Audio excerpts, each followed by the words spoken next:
On today's show, after another loss in the San Diego Padres NL West freefall continuing, is it finally time to declare Dylan Cease truly cooked?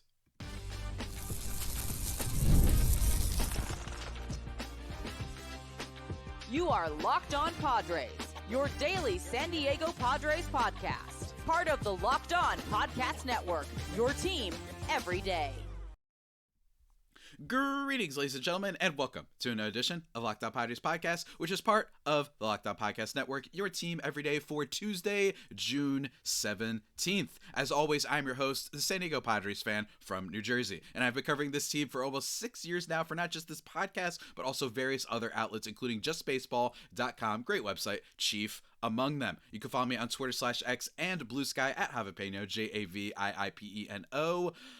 Very cool. Go check that out for any of your questions, comments, or concerns, and they might get answered on this here show. And we will be answering one of them in the final segment of this show. But first, we're going to be recapping last night's game, talking about Dylan Cease and the disastrous start that he had yet again, kind of letting the team down, whether or not he is truly cooked, right? We're going to talk about that. Then we're talking about a listener suggestion about moving Luis Arráez in the lineup order, and ending with a little bit of praise for Ruben Niebla and answering that aforementioned listener question. Let's get into it, guys. Yesterday's game. The Padres lose this Monday night showdown in which tempers flared, ladies and gentlemen, by a score of 6-3. The big headline of this game, unfortunately, was not for the Padres. It was Shohei Ohtani making his return for the Dodgers pitching-wise. He only went one inning, right? But he did give up an earned run, which, dare I say, was the nicest thing that happened last night, right? Just because you get all this hype, and as Padres fans, we all know, the media will bend over backwards to cover this team for justifiable reasons and sometimes unjustifiable reasons. But that's what happened, and they did get a run, which was very nice, right? Like, I really just appreciate that they did that, even though the rest of the game did not go their way. To strike first was very, very cool. After Fernando Tatis Jr. gets a single, he's been playing a lot better lately. Deserves some credit. I'm still worried about him. I'm still worried about when do we have to have the conversation that this is just a really great player and not a super duper star, the way that some of the other Dodgers players are, the way that, say, Corbin Carroll might be for the D-backs, the way that Rafael Devers, right, newly now for the San Francisco Giants, among many other players, obviously. I'm just mentioning NL West guys. At some point, we're going to have that conversation. But right now, we are not. Manny Machado hits a sac fly after Luis Arráez finally gets a single, by the way. Shouts to him, making it 1-0. And Dylan Cease, the story of the game, by far. The story of the game. Like, it's not even close that this was the game for Dylan Cease, because he was dreadful in this game, despite the fact that he started off excellent. He finishes with a final line of 5 innings, 6 earned runs on 8 hits, 1 walk, and 9 Ks. The 9 Ks illustrating what I mean by saying that he started off on fire in this one. I mean, at the bottom of the first inning, 3 strikeouts on Ohtani, Betts, and Freeman. Then the bottom of the second, 2 strikeouts and 1 ground out from Teoscar, Will Smith, and Max Muncy. And the bottom of the third, yes, he does give up a double, but he does get a Michael Conforto strikeout, and he also gets Mookie Betts to fly out.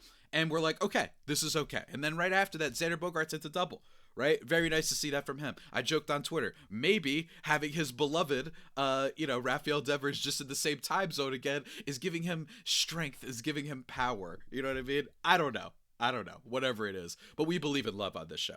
All right, that's the thing that needs to be made. Put front and center. Okay, we believe in love on this show. But seriously, after that, though, of course, the bottom of the 4th inning hits. Max Muncy gets a single. Teoscar gets a single. Will Smith gets a double. Andy Pages gets hit. We'll talk about that in a second. He does strike out Michael Conforto, my boy. And then 3 straight singles, making the score 6-2, and the Padres never really come back from that. Look, I mean, let's get into it, right? He started off great, then fell apart. And that's kind of been the Dylan Cease MO for a while, especially this season. This is a guy who has had moments where he has like 6 strikeouts through 3 innings. And we're like, wow, he's cooking. This is great. He's back finally. And in my opinion, it's probably his worst start in a while against the Dodgers. Because it wasn't one of those where Cease mowed down the inning and then he had a walk and then a triple and then like another walk, and then he got through the inning or something like that, right? It wasn't just a couple of bad pitches per se, right? Like I mentioned before, he gave up like multiple doubles. He gave up 3 straight singles. This was not just Dylan Cease having like 1 bad pitch or 2 against the wrong hitters, right? And it stinks because it looked like he was starting to maybe turn it around. And I still think that to an extent, that there's a lot of evidence to suggest that he can turn it around. But I mean, his last start, 7 innings, only 3 hits, 5 walks he did have, but then 11 strikeouts. Previous start, 5 innings, 3 runs. Previous start, 4.23 runs. Previous start, 5 innings, 3 runs. Previous start, 7 innings, 3 runs, right? Like, he's just been... You just feel like he's going to give you some innings. He's going to be a pitcher who can really flash the stuff sometimes, but he's not really doing all that great, and it's really, really frustrating, I imagine, for a lot of people. And in some defense, facing a team you just faced in your last start, like back-to-back, you just faced them last week, it can be difficult, especially with the Dodgers and their propensity to kill fastballs and pitchers that rely on them, like Dylan Cease does. But the slander is justified. I know a lot of people on Padres Twitter, a lot of Padres Reddit, like, hey, good luck to whichever team in free agency ends up giving this guy $200 million, right? He's probably going to get that. He ain't worth it.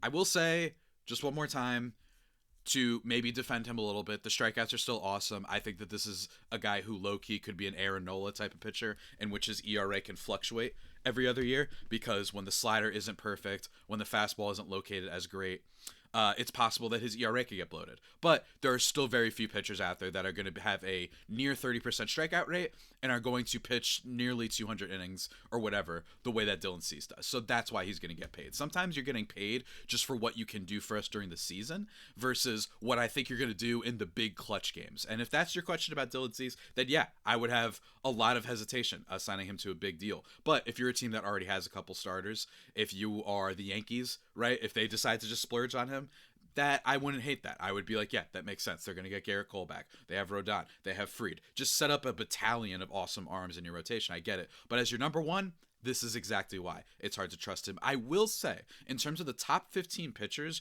in terms of in starting pitchers in Major League Baseball, Dylan Cease has the 13th best FIP and has one of the largest discrepancies among all the pitchers in that area, right? His FIP right now is 2.95 compared to a 4.69 ERA. The only one who's even close to that in that range is Jesus Luzardo of the Phillies, who's a 2.65 FIP and then a 4.23 ERA. Everybody else basically has a low ERA aside from those two guys. And even if you stretch that out to the top 30, it's only Mitch Keller, right? Like it's there's very few players that have a bigger discrepancy in FIP. The one difference, ground ball rate is really bad. 37.2% ground ball rate. That suggests like he's not, you know, he's giving up a lot of hard hit stuff and he's putting it in the air. But even so, if you are a believer in numbers, that suggests that Dylan Cease is going to be better than 4.6. Probably, I think. But that's all I could say for now, right? Because I understand why people are frustrated. But we're going to keep talking about the game and especially talking about a little bit of drama that arose in this one. That's right. Because what can you not love more? What do you love more than a Dodgers Padres beef stew, ladies and gentlemen? But first, we got to talk about one of our sponsors. And that sponsor is our good friends over at the house that supplies you, everybody. That is Supply House, the site made for the skilled trades. Whether you're into plumbing, HVAC, electrical work, Supply House is the reliable way to order products online. Their easy-to-use website is packed with helpful resources and the latest product info to help you get the job done right. Plus, with a complete inventory of over 200,000 parts from 400 plus top brands, you'll find exactly what you need, delivered fast from coast to coast. And if you need help with an order, have no fear. Supply House offers expert support and industry-leading service. So you'll always talk to a real person, and for trade pros looking for an extra edge, their free Trade Master program offers exclusive perks like a dedicated phone line, free shipping, and discounts on every order. Thousands of skilled professionals are already taking advantage. Now, it's your turn. Join the Trade Master program today at supplyhouse.com/TM and start ordering plumbing, HVAC, and electrical supplies with just a few clicks. And plus, we're not done yet. Use promo code SH5 for 5% off your first order. That's supplyhouse.com. Go on and check it out.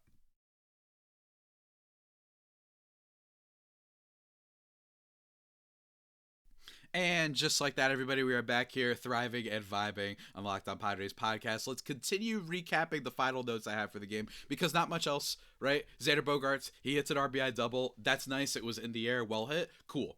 We're going to save more Xander thoughts for tomorrow's episode when we talk about a reader's suggestion, listener's suggestion, I should say, for Xander going forward and how to feel about him because he has not been good.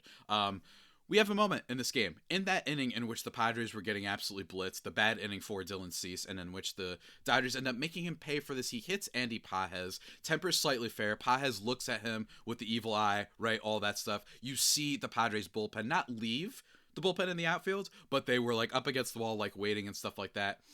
Look, first of all, I love how much fans and even players sometimes like to pretend that these teams are fine with each other and it's just competition when something like this happens nearly every meeting, right? Like, it's more than just NL West or any division rivalry. There's clearly some bad blood, and it trickles over from fan fury and fervor into on the field. That's how I feel about it. The playoffs last year are a perfect example, right?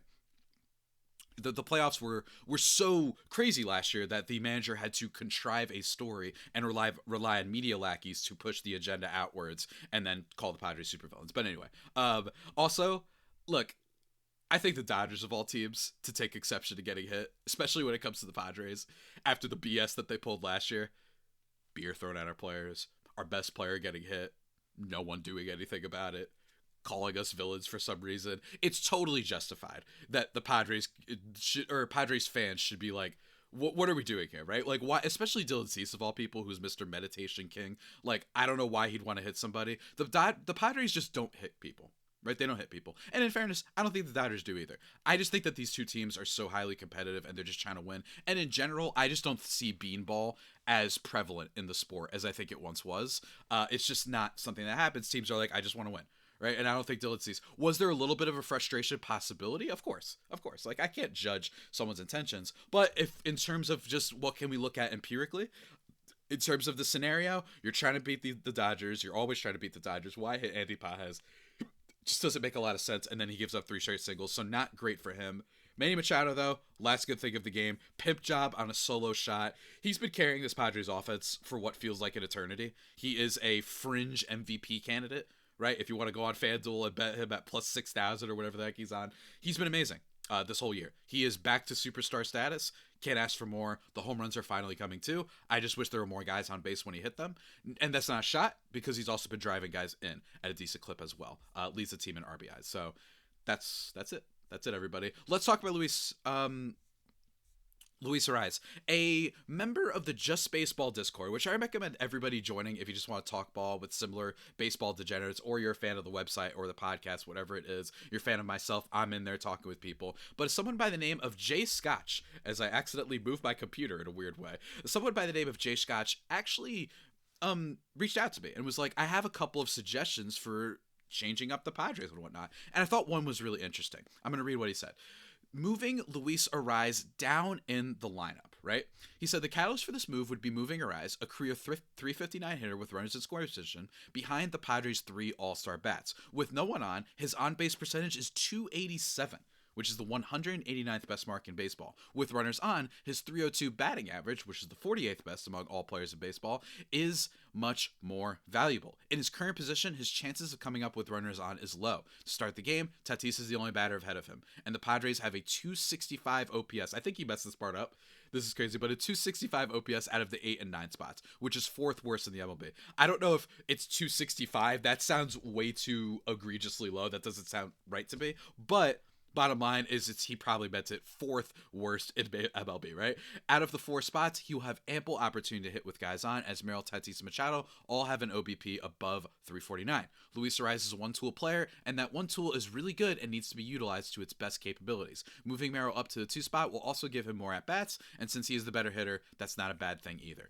I think this is a really great suggestion. I really do. Because Luis Arráez also does not see a lot of pitches.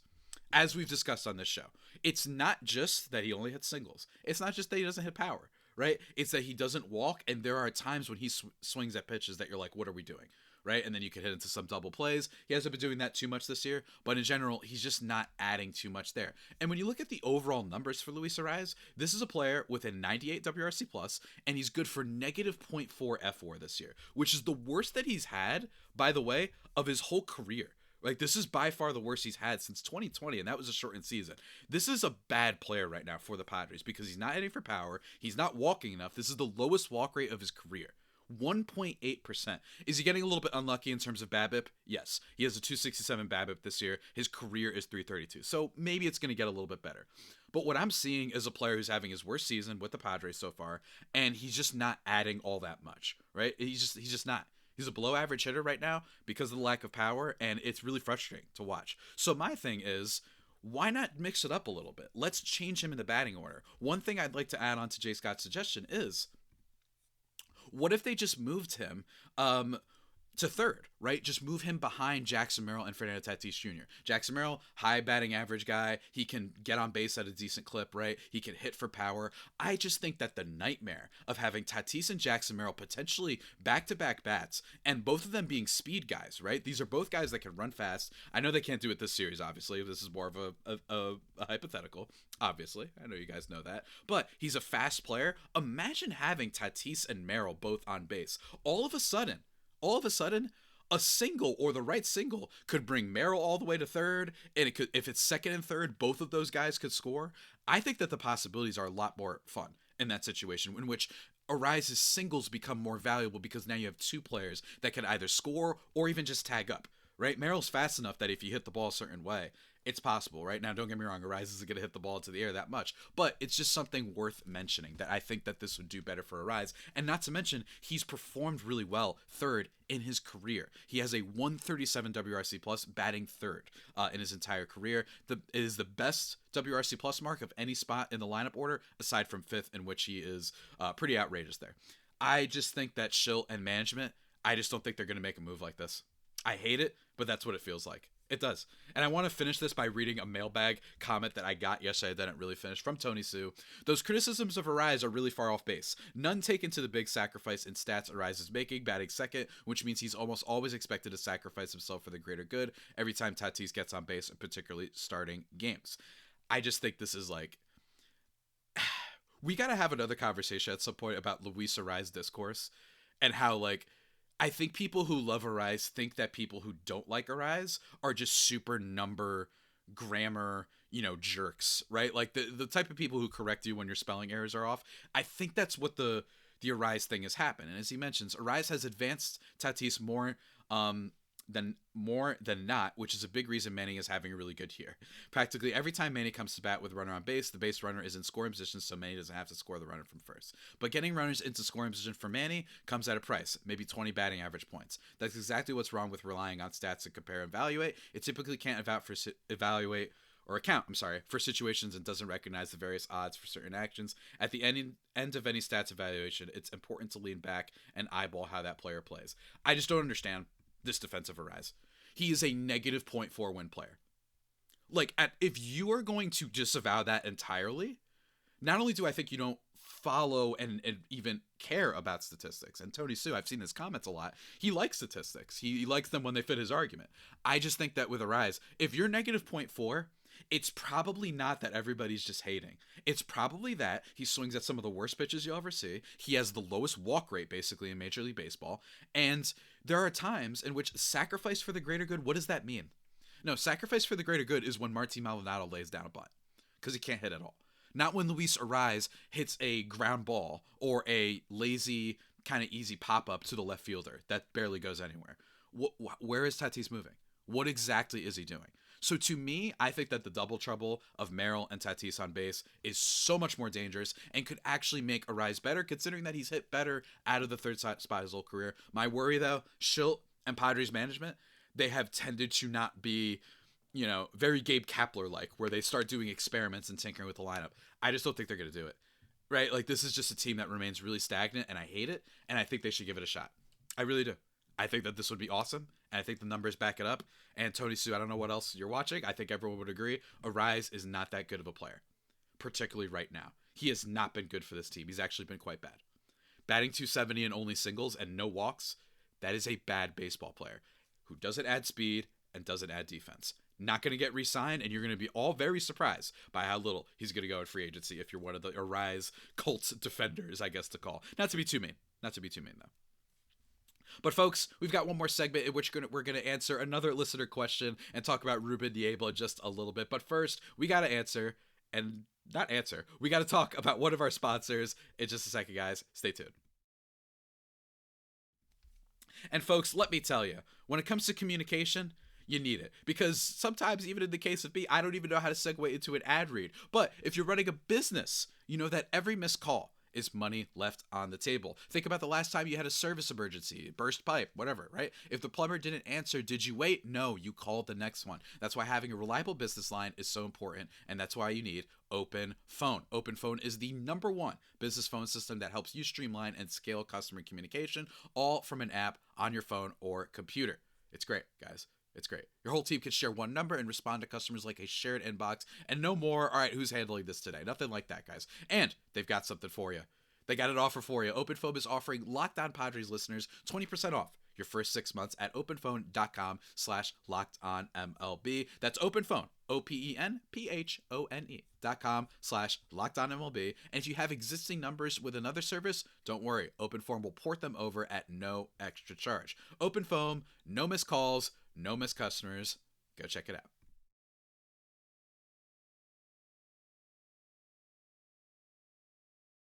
And just like that, everybody, we are back here at Locked On Padres, thriving and vibing as always. Remember to go follow me on Twitter/X at Javapeno, and Twitter/X and Blue Sky at Javapeno, JAVIIPENO. What can I say, guys? I'm a little off today. Not my best cadence of speech that I've had in a while. Let's talk about this Robin Murray question that we missed for yesterday's show. And Robin Murray is a longtime listener, viewer, who writes in, so I want to make sure to address this. How impressive is the job Ruben Niebla is doing, considering he has 3 young pitchers in the starting rotation and 2 veterans in Cease and Pivetta, along with the bullpen as it is currently constructive? If Fernando continues to stay hot, like he has the last few days, could he work his way back into the MVP conversation? And what do you think about Devers to the Giants? And does that open the door for other trades Boston could make, like Duran to the Padres? Great questions. First of all, let's talk about Niebla. Yeah, I mean, this is what he does. And this is one of the reasons that it was really exciting when they brought in Pivetta, because my thing was like, good. Now we don't have to hope that Ruben Niebla does magic for like 7 guys, right? We just keep getting pretty good starting pitching quality starts. It is the reason that the Padres have been better than the Diamondbacks this year, because their pitching is just so much better. And the D-backs have been a disaster on that front, right? Now, obviously, I wish Ruben Niebla could somehow channel his powers into the offensive side of the ball and stop making it that the Padres need just something out of Arraez and Bogarts, or they need all of these guys to perform even better than they are right now, right? Like that's frustrating, but the pitching has been excellent. And like you said, considering that we have so many young guys, right? With what's his face, Stephen Kolek, with Ryan Berger, with Randy Vasquez, right? The fact that they're at least doing something for this team is very nice. And while I do think that Randy Vasquez has been a little bit more like devil magic than not, right? The fact that he has a 5.35 FIP and 3.57 ERA is pretty nuts, right? Like, that's not great. Just an 11, what does he have? A 13.9% strikeout rate against an 11.9% walk rate. Whatever it is, though, with guys like Kolek and Berger, he's just kept the rotation together. And then we've seen the bullpen be great. I think part of that is just the assembly of guys. I just think that this is a great bullpen. I think the Jason Adam deal was awesome, and I think that trade, I not killed it, but I didn't like it as much because you gave up all your remaining pitching prospects. But with Adam having so much more extension on his contract, you know, he's still in arbitration and all that stuff, like the team control, I should say. And then Brian Hoeing as another guy. And then, of course, you had Tanner Scott. Like, it's very cool, I think, what's happened with this team so far with the pitching. So absolutely deserves credit for that, as he always does. Gotta give our man some flowers. And then in terms of Fernando, yeah, I agree. If he could stay hot, he could probably vault himself back into MVP. If you look at the overall Major League leaderboards in terms of batters, Tatis is still kind of up there. He's not super, super up there, but he's still 8th, right? He's only behind Pete Crow Armstrong and Shohei Ohtani in terms of wins above replacement, right? Corbin Carroll has fallen off a little bit. And in general, this is just a player that, because of the defensive value that he's been giving the team this year, right? He could absolutely go out and win the MVP if he gets back to that, what he was in the first month, or frankly, just what he was last year. Just be a decent player now the rest of the way. We'll have to see, though, because with Shohei coming back to pitching, he's going to add value there, and he's already up there in WAR, 3.9 wins above replacement. He's got 25 home runs already. Pete Crow Armstrong, I think the offense will fall off, so I think it's mostly between Tatis, Carroll, and Ohtani right now. And maybe Lindor sneaks in there, but he could absolutely win. And even if he doesn't, he could just have an MVP-like season. I don't even care if he wins, as long as he just is a great player. That would be great. And then the last part of your question is, what do you think about Devers to the Giants, and does the door open for other trades? I think this is a great point to make. I think that the Devers deal is less about a rebuild and more about a little bit of a salary dump, a little bit. I think that the contract, they don't like it for their personal, like, where the team is heading. And I think that that is because John Henry, inexplicably, right, after 2019 was like, I actually don't like spending, even though this has made me more money. I'm going to cut costs now. And they traded the best player they've had since Pedro Martinez and Manny Ramirez and all that stuff. They traded all those guys. They lost Xander. And then the other thing is that they signed some dumb contracts. I think what's happened with the Red Sox is not a fire sale. I think it's that they want to operate like the Braves. I think that's what it is. I think that they want to be like, we'll still hand out some money because we have a lot, but I don't want to be doing what the Dodgers do, which is handing out giant contracts, and that's what Devers is. And on top of that, it looks like, unlike a lot of people have been making Luka Doncic comparisons with this Rafael Devers trade, it looks like, unlike that trade, that all the stuff coming out seems a little bit like this guy was a mess. There's reports that like he ignored David Ortiz and is like super diva about it, that he was a locker room problem, standing with himself and not with the rest of the team, refusing to play third base and first base and DH and all that sort of stuff. And then, look, I still blame the Red Sox for this too, because I think you got to figure this out as an organization. You shouldn't give up a player who's going to be a 900 OPS guy, right? Like, you just shouldn't do that for nothing.